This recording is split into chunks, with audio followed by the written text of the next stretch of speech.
Chris Mackey with us right now. He picked up a feature win on Saturday night at Fulton Speedway. That was his third feature win of the season, so we're going to find out how he did it. And from what I understand, we'll get to this in a little bit, this car over here played some role in it. So I guess that's where we'll start so I don't forget. How did the 63 help you to victory lane last night? Well, they're answering right now as I'm speaking. So. we were as we were coming up through, we actually I passed him and I kind of pulled a little bit of a slider on him, and he instantly pulled back under me and forced me to the middle of the track, and we raced for a little bit together, and then I quickly realized the middle of the track was faster than where I had been running, so we figured I was going to stay there the rest of the race and see what come of it. How long did it take to get rid of the 63 where you didn't see him anymore? I think he was there for a couple laps at least, and then after that we were just gripping so good there, and the car really liked working there that we were able to pull away a little bit and start catching in on the rest of the cars. With the weather and stuff, because where are you? Where do you live? What area, roughly? We're in Rome. So did you think we were going to race? I didn't know. Our race shops, we pit out of Lonnie's Rude shop, and yesterday morning it was actually raining up there, and then about in the afternoon it started to clear up, and the weather forecast had looked somewhat iffy, and then it kept looking better and better, so we were glad to get it in at the end of the night, that's for sure. Yeah, and those are tough, I think, from an anxiety standpoint. You tell me if you think I'm wrong, but Friday night, is it tough to sleep not knowing if you're going to race or not?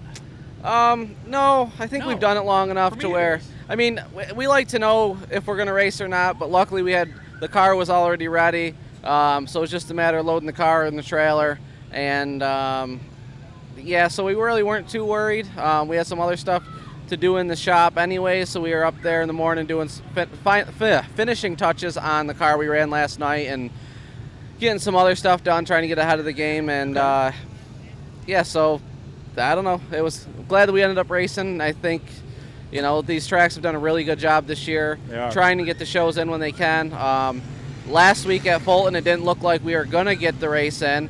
They pushed the show right along. They kept, you know, and they got all their features in before the rain hit. So it's these tracks have been doing a really good job this year of really judging the weather and knowing when to pull the plug and when not to. I was talking to Timbers. He said the track was really good. Yeah, the track was phenomenal last night. You know, usually when sprint cars come into town, it's pretty slick. Yeah. Last night was a little bit different. It didn't get as slick as quick. By the end of the night, we were kind of still at the same point where the track was pretty slick. But it was the same conditions from bottom to top, and it was, you know, there was 2-3 good grooves to race, and so it was definitely a good track to race on. Yeah, because sometimes you get all that rain like that, because it rained for almost 36 hours. Sometimes it get rough. Was it rough at all? No, it wasn't. I mean, yeah, sometimes you get rough, sometimes it keeps biting the track, and then it makes it hard to pass cars if you are better than that given night. But no, I would say last night was a really good test. We missed it in the heat race a little bit. We actually thought the track was going to be slicker than it was, so we tightened up, and that was the wrong move for the heat race, but we used that to kind of our game plan for the feature, and you know, work that into what we were doing. We knew how far not to go. Gotcha. Any thank yous you want to get out there? Definitely got to thank everyone that helps us get here every week. Last night we got to thank the 63 for showing us how to get the fast lane was. But other than that, we got to thank everyone that works on the car and helps us. My dad, Lonnie, Bailey, Wade, Cody, Riley, just literally everyone that goes and everyone that supports us. We got a bunch of great sponsors.